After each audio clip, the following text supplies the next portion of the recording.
I think it's first of all, it's been almost a month. Apologies, I was busy, school, but now that I have some time to do things, I will do things. And something I did want to look at, for a while, would be probably my best video in terms of like analytics and stuff, because I didn't realize that this thing has now almost hit 500,000 views, and that's a lot.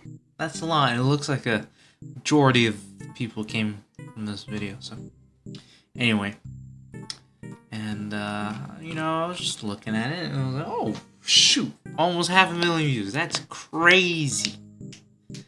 And then I figured, I was like, oh yeah, right. They have comments, and yeah, this video has a lot of comments. So I'm gonna read through all of them because I'm curious. So let's just start then.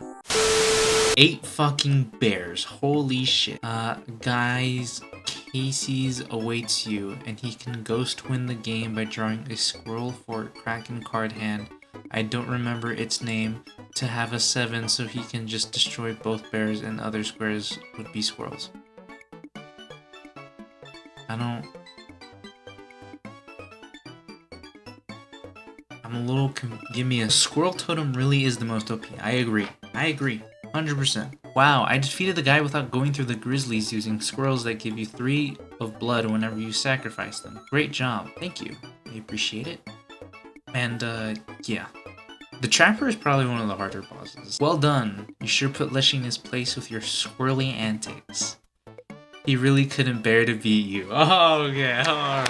So that's a round of applause. Could have won on turn 2 of the Wall of Grizzlies by picking the 2 bottle gadgets and using the poisonous tentacle, now with 7+ attack to open a breach. Could I?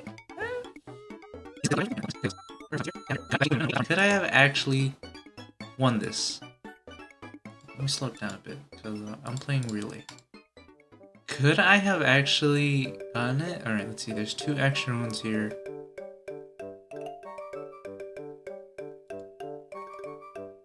Alright, let's see. Oh! I could have. I could have actually won if I'd done that way faster. I could have 100% done that. I'm stupid. But I mean, like, this was, what, a year ago? I was dumb. Man, you could have absolutely destroyed the Grizzly with some bone cards. Yeah, I could have. But, see, I don't really like bone cards, because they're kind of, a lot of them are kind of annoying. Honestly, you're awesome. Thank you, I really appreciate that. I beat him here too, but with the knife plus pliers method. You took him down legit with creature attacks. Now, look, I think if you can get past the walls, either way, you're still pretty skilled and good at that. Would have been better if they made the Grizzlies flying and flying block. Don't give them ideas, but they don't need to be flying.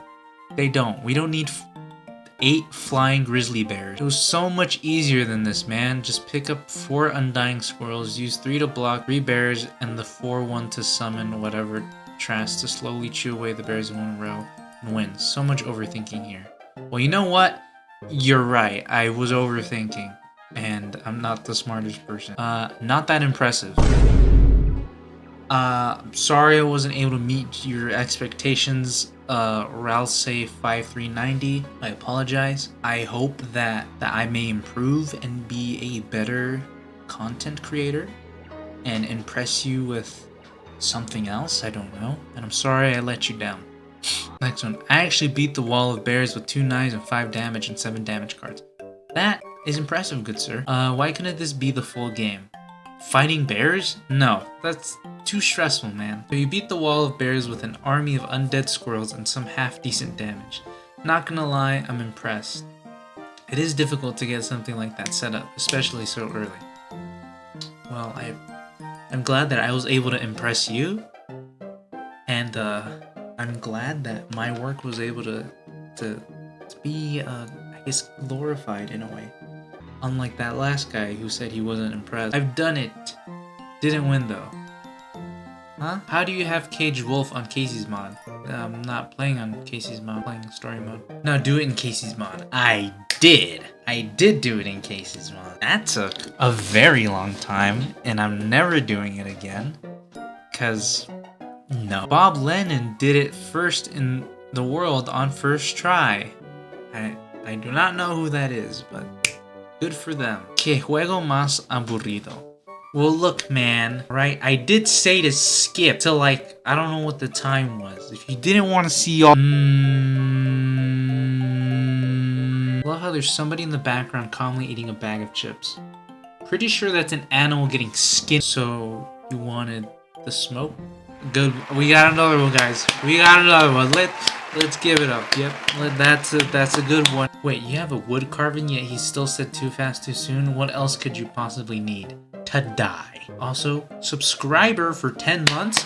Round of applause, please, for Chaos Sync .382. Thank you. I really appreciate it. Yeah. 23 replies. What a literal painful way to win. Well, I mean, a win is a win. A win is a win. If the squirrels didn't have Undying, he would have been screwed. It's impressive how he managed to leverage that throughout the fight. Bro, I already know the trick, and your content is the simplest thing to do, and I'm not going to lie, but the first chapter of the game is the most easiest thing to do. I think everyone knows why Leshy doesn't respond if you beat the grizzly bear wall. Also, it would be cool that from now on, playing the game, Leshy's eyes are glowing red. Why doesn't he respond? It was never intended or thought of for the grizzly bear wall to ever be beaten, so they made no program response for beating the grizzly bear wall. A game dev should always account for what he deems impossible to be possible. I don't exactly like this aspect of the game. Well, you're not wrong, but of course the developer might have not have time, or just thought there was a 0% chance of anyone beating the bear wall. As I said, as a dev, you never should expect that. And also, the dev was a single person. There was no release schedule. There was no pressure on releasing it. He had all the time to do so. I mean, does that really take away from the game? At all? I mean, it's still difficult to beat it. What am I supposed to say to that to be a reason why the developer did not think of what should happen when you beat a supposed to be impossible situation? I mean, realistically, like 8 people out of 1 million are going to do this on first try. I don't think it's that big of a deal. Game developers don't have to add in secret special dialogue or events for situations that they think are impossible. They are the ones making the game, they know the game better than anyone else. There's virtually no point in adding something that they think nobody will see unless looking for it. Whenever there's a special bit of dialogue or an event for things that normally shouldn't be possible, fans treat it as an Easter egg. And it's deserved. If devs took account for every single situation they thought was normally not possible, speedruns that use exploits and glitches would pretty much not exist, since they're a shining example of people taking advantage of super niche situations and possibilities that devs didn't account for. I am sorry, but as a— oh my god, bro. I am sorry, but as a game developer myself, I wholeheartedly disagree. There's a reason we have testers for games, because we don't know how the game runs best, and glitches and exploits are not the same as hidden dialogue. People have and always will find ways to figure out to break a game or find a way around impossible odds. It's always been this way, and saying that they shouldn't plan for it is just wrong.